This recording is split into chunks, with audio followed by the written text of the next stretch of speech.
The Shadow Fleet arrives. The morning started like any other in the Galactic Harmony Council chambers. Ambassador Zexhai of the Alterian Republic adjusted his crystalline breathing apparatus and reviewed the day's agenda with quiet satisfaction. Trade negotiations with the Mollusk Confederation, resource allocation for the new terraforming project in the Andromeda sector, a ceremonial welcome for 3 newly contacted species eager to join their peaceful alliance. 200 years of unbroken peace stretched behind them like a golden thread through the cosmos.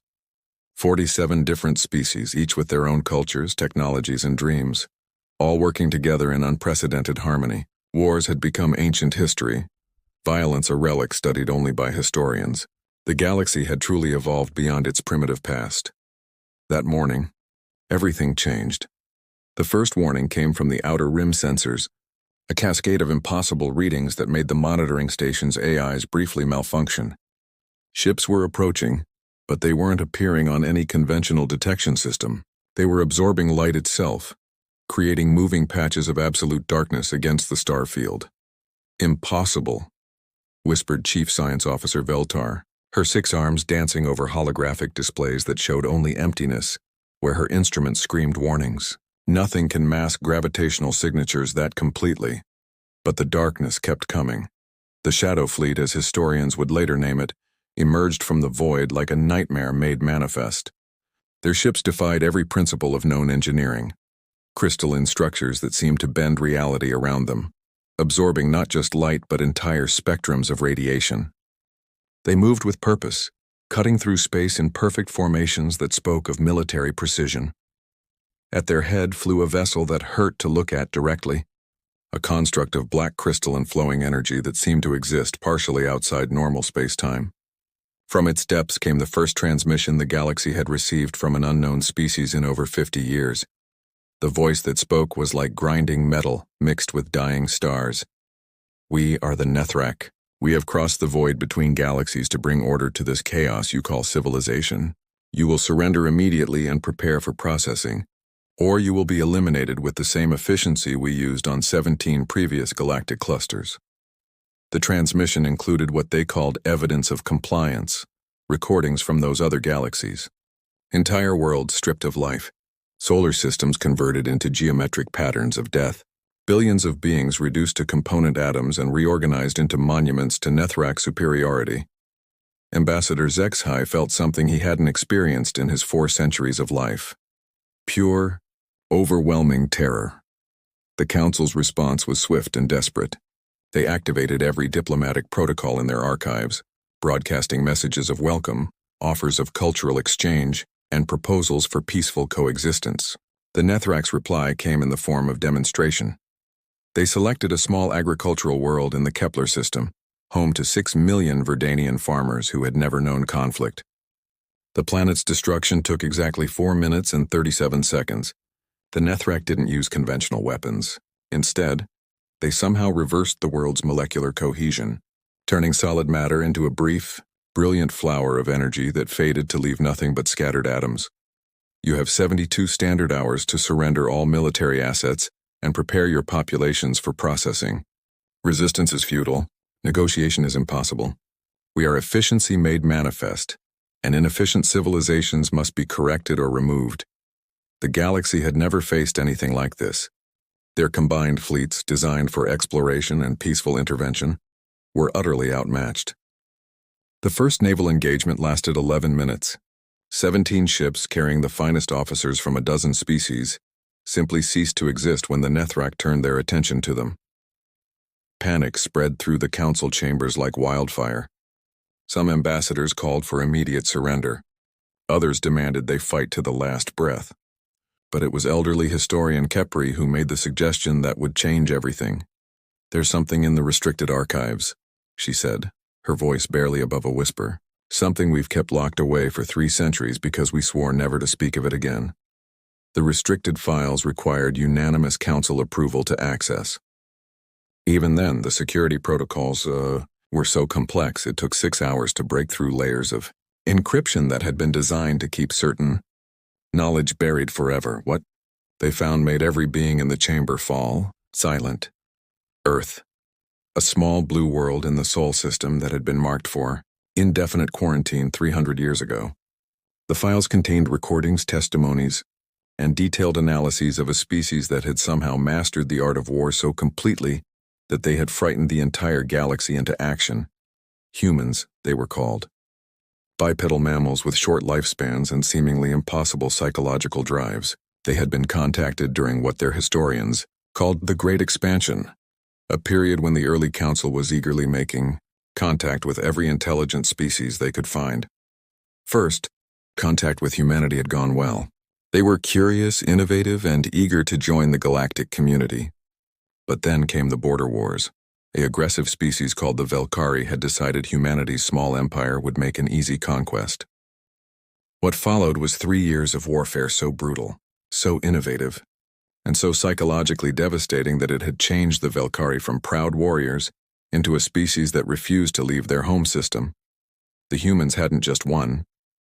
They had introduced concepts of warfare that made hardened military analysts physically ill. Psychological operations that could break entire enemy formations without firing a shot. Guerrilla tactics that turned every civilian into a potential threat. Technologies that seemed to violate the laws of physics through sheer bloody-minded ingenuity. But it was their final gambit that had convinced the Council to take drastic action.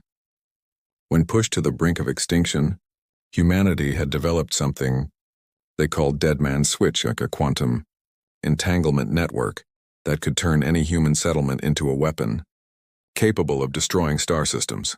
They fought like cornered animals, read one report, but with the intelligence of gods and the fury of demons. We cannot allow this species to interact with others until they have evolved beyond their violent nature.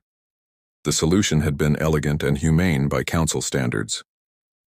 They had convinced humanity that their expansion was damaging the galactic ecosystem, that their colonies needed to be temporarily suspended in cryogenic sleep, while the galaxy healed. The humans, exhausted by war and genuinely concerned about their impact, had agreed. 300 years later, sealed facilities on dozens of worlds held sleeping human populations, waiting for a galaxy that would never wake them. Until now.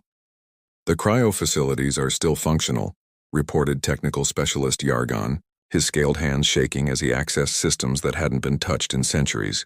Automated systems report approximately 12 million humans in suspended animation across 47 installations. And their military? Asked Ambassador Zexai, though he already feared the answer. The Kepler 442b facility houses what their records list as strategic defense personnel. 50,000 individuals described as... Yargon paused, translator struggling with archaic human military terminology.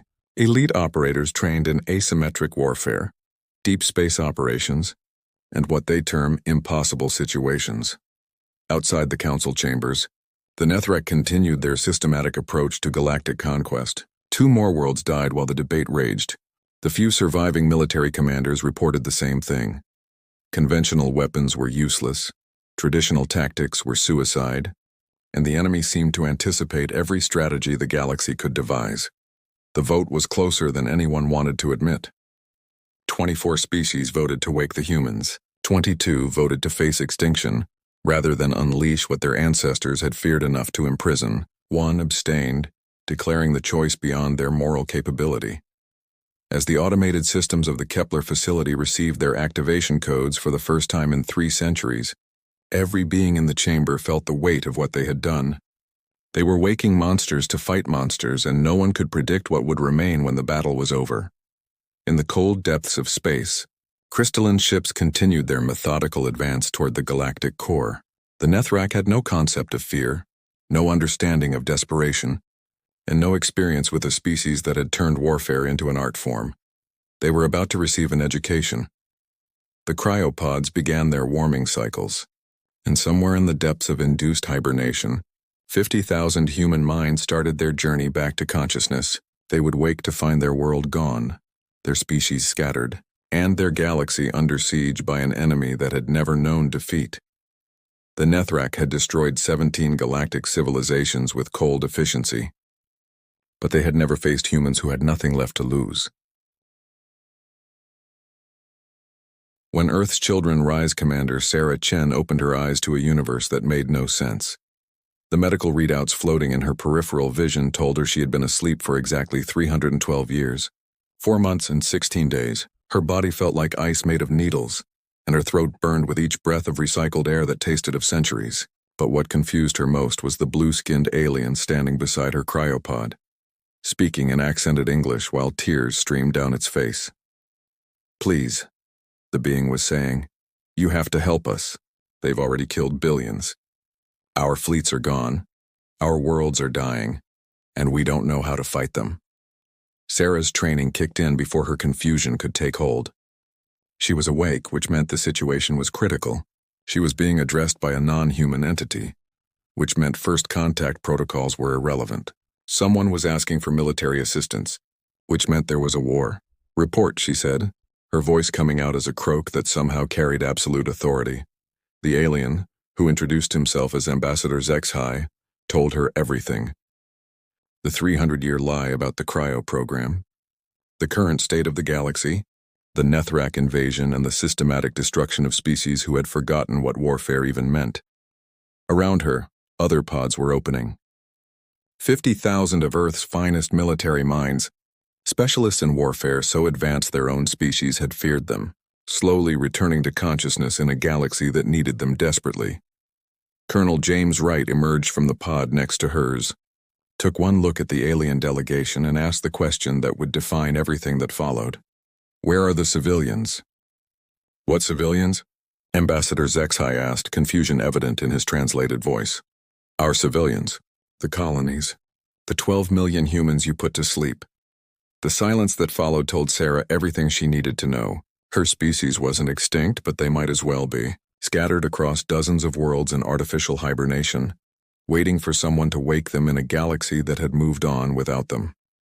"Sir," came a voice from across the facility, Sergeant Maria Santos, one of the finest strategic analysts Sarah had ever worked with. "I'm reading active combat zones throughout the galaxy. Energy signatures consistent with, well, nothing in our database, but the attack patterns suggest a technologically superior force engaging in systematic extermination." Sarah felt something cold settle in her chest. It wasn't fear. Fear was for people who had something to lose. What she felt was the particular clarity that came when all options had been stripped away except violence. "Show me what we're dealing with," she said. The next 6 hours changed everything. The humans absorbed data with a hunger that made their alien hosts uncomfortable. They studied Nethrak combat records, analyzed their technology, and mapped their advance patterns with a precision that seemed almost inhuman. What they found both impressed and infuriated them. "They're efficient," reported Dr. Lisa Park, Sarah's chief intelligence officer. "Ruthlessly so. They've optimized warfare to a mathematical formula. No waste, no unnecessary destruction, just systematic conversion of resistance into compliance. They've never faced real opposition," added Colonel Wright, his fingers dancing over tactical displays that showed the galaxy's failed defensive efforts. "Look at these battles. The local forces fight like this is a sporting event. Clean formations, predictable tactics, minimal civilian integration. They're fighting by rules the enemy doesn't acknowledge." Sarah studied the tactical data with growing anger, not at the aliens who had deceived her species, but at the Nethrak who had decided that efficiency justified genocide. She had spent her career preparing for impossible situations, and this qualified on every level. "They want to play extermination games," she said finally. "Let's teach them what extermination actually looks like."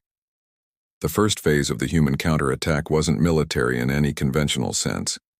It was psychological warfare on a scale the galaxy had never imagined. Within 24 hours of awakening, human intelligence teams had infiltrated Nethrak communication networks using techniques that seemed to violate fundamental laws of quantum encryption. They began broadcasting targeted psychological profiles directly to Nethrak command ships, messages designed not to threaten but to plant seeds of doubt. "Why?" asked one transmission. "Do beings who claim mathematical perfection require 17 attempts to achieve galactic dominance? What inefficiency in your calculations necessitated previous failures?" The Nethrak response was swift and predictable. They increased their advance speed, determined to eliminate this new voice before it could spread uncertainty through their ranks. It was exactly what the humans had counted on. The second phase began when the Nethrak fleet encountered its first human-defended position, a mining station in the asteroid belt of the Proxima system. According to their calculations, the facility should have fallen in precisely 47 minutes. It took them 6 hours, cost them 3 capital ships, and left their surviving commanders with a profound sense that the mathematical certainty they had relied upon for millennia had somehow been broken. The humans hadn't fought fair. They had converted the entire asteroid field into a weapon system, using the station as bait while drone networks established kill zones that turned three-dimensional space into a maze of overlapping fire patterns. When the Nethrak adapted their formations, the humans abandoned the station entirely, letting the enemy claim an empty shell while their real forces struck at support vessels from directions that shouldn't have been possible. "Impossible," transmitted the Nethrak commander. "Your tactics violate optimal efficiency protocols." Sarah's response was broadcast across all frequencies. "Efficiency is for machines. We're here to remind you what happens when machines meet monsters." The third phase escalated beyond anything the galaxy had previously witnessed. The humans began systematically hunting Nethrak forces, not with superior technology but with a combination of innovation and absolute ruthlessness that left even their alien allies disturbed. They converted civilian ships into stealth bombers. They programmed asteroid mining equipment to serve as kinetic weapons.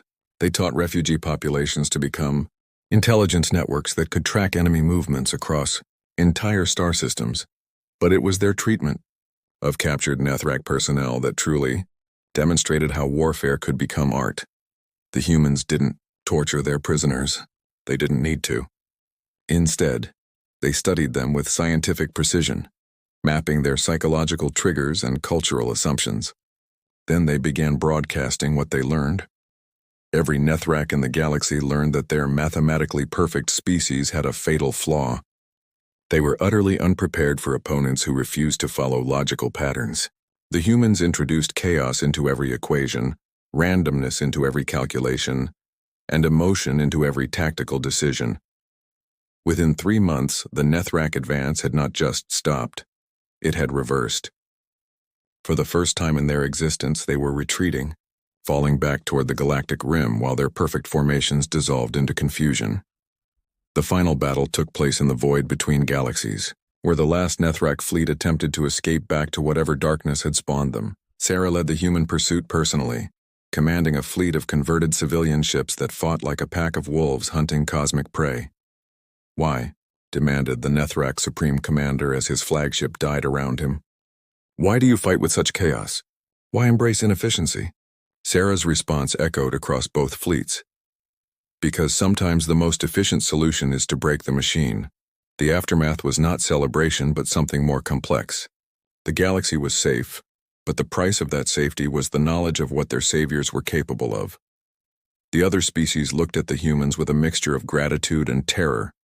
They had witnessed warfare elevated to an art form, had seen their peaceful assumptions shattered by beings who treated violence as just another tool to be mastered. "What happens now?" asked Ambassador Zexhai as human teams began the process of waking their sleeping civilians. Sarah looked out at the stars, at a galaxy that would never again assume peace was the natural order of things, and gave the only honest answer she could. "Now you learn to live with the fact that monsters make the best monster hunters, and you pray you never give us reason to hunt you." The human colonies began awakening across dozens of worlds. 12 million people returned to consciousness in a galaxy that had changed beyond recognition, protected by warriors who had proven that sometimes evolution's greatest gift wasn't intelligence or compassion, but the capacity for violence so profound it could rewrite the rules of existence itself. The Council established new protocols, new treaties, new safeguards. But everyone understood the fundamental truth that the Nethrak had learned too late. In a universe full of efficiency and logic, the most dangerous beings were those who had mastered beautiful, terrible chaos. Humanity was awake, and the galaxy would never be the same.